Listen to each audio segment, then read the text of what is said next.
हाय, hello, नमस्कार. मी विजय आणि स्वागत आहे तुमचं माझ्या विजय अमोनी या यूट्यूब चॅनलला, ज्यामध्ये असतात माझ्या छोट्या-मोठ्या ॲक्टिव्हिटीज, मी करत असलेल्या ग्रामपंचायतीला छोटे-मोठे कामं आणि माझ्या असतात कधी-कधी स्वरचित कविता, ज्या मी तुमच्यासमोर सादर करत असते दर बुधवारला. आणि काल मला ते सादर करता आलं नाही, कारण त्याला आमच्याकडे काल लाईटच नव्हती. त्याच्यामुळे मला ते शूट करता आलं नाही आणि ती पोस्ट मला करता आलेली नाही. त्याच्यामुळे आज म्हटलं की आज चला गुरुवार जरी आहे आणि पूर्ण दिवस जरी आपण बिझी होतो, तरी आपण करूया. कारण काल लाईट नसल्यामुळे आपल्याला हा व्हिडिओ शूट करता आला नाही आणि दर बुधवारला आपण कुण्या ना कुण्या निमित्ताने भेटूया असं मी ठरवलेलं आहे. आणि हितगुज थोडीफार तरी ही मला करायला फार आवडते. तर आपण त्यासाठीच नक्कीच दर बुधवार हा दिवस काढलेला होता आणि त्यामध्ये मी वेळ पण द्यायची. आणि मला वेळ हा मोस्टली सायंकाळच्या वेळेला, रात्रीच्या वेळेला भेटत असल्यामुळे मी तेव्हाच ते व्हिडिओ शूट करते. पण काल न झाल्यामुळे आज सकाळपासूनचा जो पूर्ण बिझी शेड्यूल होता, त्याच्यामधूनही थोडासा वेळ काढून हा व्हिडिओ मी शूट करत आहे. तर काल लाईट नसल्यामुळे आज अजिबात पाणी नव्हतं आणि पाणी नसल्यानंतर काय प्रॉब्लेम होऊ शकते याची खरोखर जाणीव झाली. आणि मला प्रचंड आठवण आली, जे ट्रायबल एरियाज आहेत, ज्या ठिकाणी पाण्याची तीव्र टंचाई असते आणि त्या ठिकाणी पाणी नसते, त्या लोकांची काय गत होत असेल. साधी लाईट गेल्यामुळे, आपल्याकडला सोर्स बंद झाल्यामुळे आपल्याकडे पाणी नव्हतं. एक दिवस तर किती अडचणी निर्माण झाल्या आणि त्यांच्याकडे वर्षानुवर्ष पाणी नाही आहे. तर ते लोकं कशा पद्धतीने सर्व्हाईव्ह करत असेल याच्यामुळे मन अगदी हे सुन्न झालं. आणि विचार करूनही असं वाटलं की प्रत्येकाला पाणी हे भेटायलाच पाहिजे आणि प्रत्येकाला पाणी, वीज, ज्या बेसिक नीड्स आहेत त्या पूर्ण होणं ह्या प्रत्येक व्यक्तीचे समजा मूलभूत अधिकारांमध्येच यायला पाहिजे.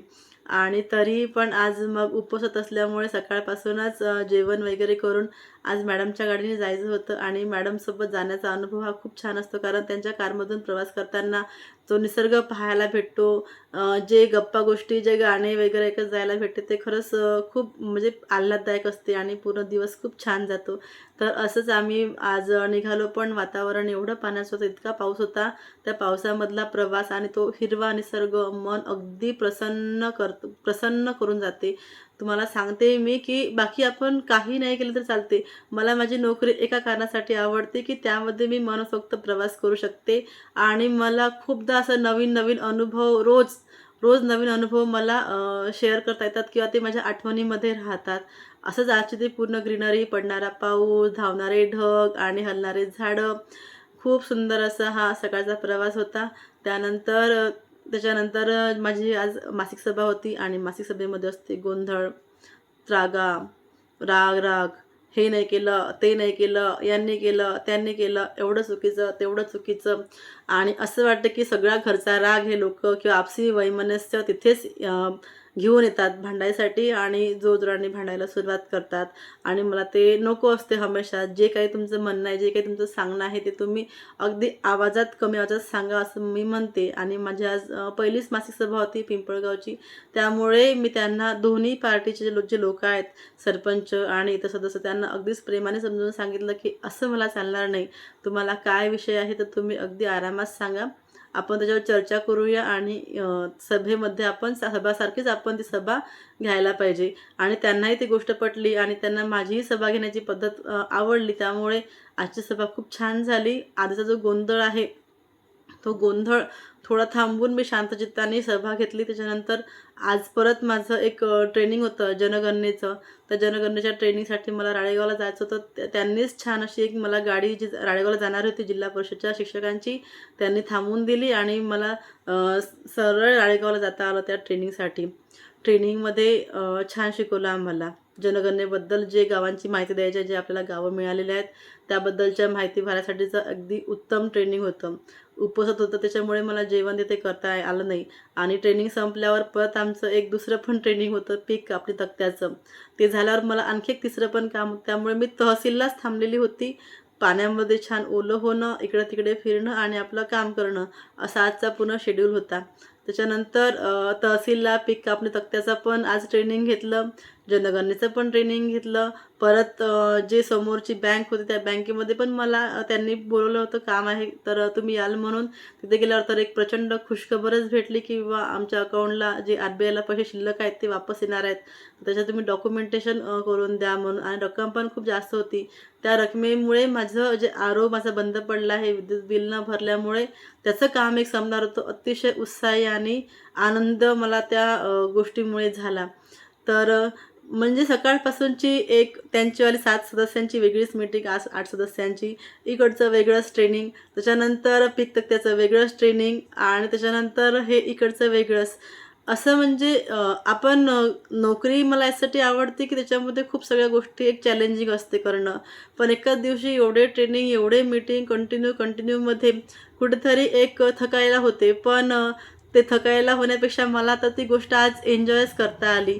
कारण वातावरणच एवढं सुंदर होतं आणि मनच इतकं प्रसन्न होतं माझंवालं, की मला आज कुठल्याच पद्धतीने त्या ठिकाणी थकवा जाणवला हा नक्कीच जाणवला नाही. कारण वातावरणामुळे म्हणा किंवा आपल्या मनस्थितीमुळे म्हणा, छान गाणे ऐकल्यामुळे म्हणा, आपण एक एनर्जी गेन करतो. म्हणून असं वाटते की आपल्या ह्या नोकरीमध्ये चॅलेंज खूप आहे, आणि कधी आपल्याला काय कोणत्या गोष्टीला फेस करावं लागेल हे सांगता येत नाही. तरीही आपली ही नोकरी छान आहे, कारण नोकरीमध्ये प्रचंड प्रवास करता येतो, प्रचंड अनेक लोकांशी बोलता येते, आणि अनेक नवनवीन आपल्याला एक्सपिरियन्स आपल्याला या ठिकाणी करता येतात. एकाच दिवशी अनेक पद्धतीचं आपण ट्रेनिंग घेऊ शकतो, एकाच दिवशी अनेक पद्धतीने आपण काम करू शकतो. तर असा हा माझा खूप छान आजचा हा दिवस होता, आणि खूप सगळं शिकवून सुद्धा गेला हा दिवस आज. आणि सकाळपासूनची एनर्जी संध्याकाळपर्यंत सुद्धा आपल्याला कायम टिकवता येते. फक्त आपल्याला प्रत्येक गोष्टीचा ताण न घेता ते अतिशय चांगल्या पद्धतीने स्पोर्टली वेनी जायला पाहिजे असं मला नक्कीच वाटते. अ, गुरुपौर्णिमा होती त्याच्यामुळे मी एक कविता पण तयार केली होती. पण आत्ता खूप वेळ पण झालेला आहे, आणि ती कविता पण बरीचशी लांबेल असं मला वाटते. त्याच्यामुळे माझे अनुभव पण 2-3 सगळे होते, ते पण मला शेअर करायचे होते, पण ते मला करता नाही आले. पण हा आजचा अनुभव मी नक्कीच तुमच्यासोबत शेअर केला. तुम्हाला जर असं कधी मरगळ आली असेल किंवा असं कधी तुम्हाला लो फील होत असेल, तुम्हीसुद्धा हे नक्कीच ट्राय करू शकता. 4 भिंतींमध्ये न राहता तुम्ही थोडं बाहेर जायचं, बाहेरची हवा बघायची, बाहेरचा निसर्ग बघायचा, हिरवळ बघायची. नाहीच काही तर नुसतं वॉक जरी तुम्ही करून आले, तरी पण आपला मूड हा चांगला होत असतो. त्यामुळे निसर्ग आपल्याला अगदी निसर्गाने भरभरून गोष्टी दिलेल्या आहेत, आणि ज्या गोष्टी फ्री आहेत त्या गोष्टींची आपण किंमत करत नाही. हे नक्कीच मी तुम्हाला सांगू शकते. कारण ज्या गोष्टींची आपण किंमत करत नाही, त्या गोष्टी जेव्हा कमतरता जाणवते, तेव्हा आपल्याला खरंच असं वाटतं की बापरे! ही इतकी अमूल्य वस्तू आहे. मग ती कुठलीही का असेना. जसं मी तुम्हाला पाण्याचं उदाहरण दिलं, की आमच्याकडलं बोर होतं, पण लाईट नाही आहे, त्याच्यामुळे अजिबात पाणी हे करता आलं नाही. तेव्हा कुठे पाण्याची किंमत मला आज इतक्या वर्षानंतर प्रकर्षाने जाणवली. कारण माझ्या ग्रामपंचायतीला पण पाणी टंचाई नसते. त्यामुळे सध्या तो विषय मला पाणी टंचाईचा फेस करावा लागत नाही. पण आज मला ते पाणी नसल्यामुळे पाण्याची किंमत पण समजली. त्यानंतर एवढ्या फ्रेश एअरमध्ये आज दिवसभर मी एवढं काम करून पण अजिबात थकलेली नाही. तुम्हाला म्हणजे माझ्या चेहऱ्यावर पण जाणवत असेल की हो, मला थकवा आला नाहीच आहे. त्याच्यानंतर मी येऊन घरचं परत काम करून मुलाचं सगळं बघून सुद्धा मला भरपूर एनर्जी ती वाटली. कारण एवढं काम झाल्यानंतरही पण एनर्जी यासाठीच होती की मी त्या मोकळ्या हवेमध्ये फिरली. मी त्या हवेचा स्पर्श जाणवला, तो येणारा पाऊस म्हणजे हे केला, अनुभवला. एकटी असते, एकांत असतो, पण त्या एकांतामध्ये पण खूप सगळ्या गोष्टी आता मला त्या एन्जॉय करता येतात. म्हणजे कुठेतरी अशी दबून राहण्याची भावना, किंवा मलाच का बरं इतका त्रास, मलाच का बरं इतका त्रास, आता माझं कुठेतरी कमी झाल्यामुळे मला ते जास्त प्रभाव पडलेला आहे, किंवा जास्त चांगलं वाटत आहे असं पण राहू शकते. तर वस्तूंची पण किंमत असते. त्याच्यामुळे ज्या फ्रीमध्ये आपल्याला भेटलेल्या गोष्टी आहेत निसर्गाकडून, आपण नक्कीच त्याच्याबद्दल ग्रॅटिट्यूड व्यक्त करणं हे खूप आवश्यक आहे. आणि असंच आपण भेटत राहूया, बोलत राहूया, भेटूया पुन्हा माझ्या पुढच्या व्हिडिओमध्ये पुढच्या बुधवारी. तेव्हापर्यंत बाय. शुभरात्री. Good night.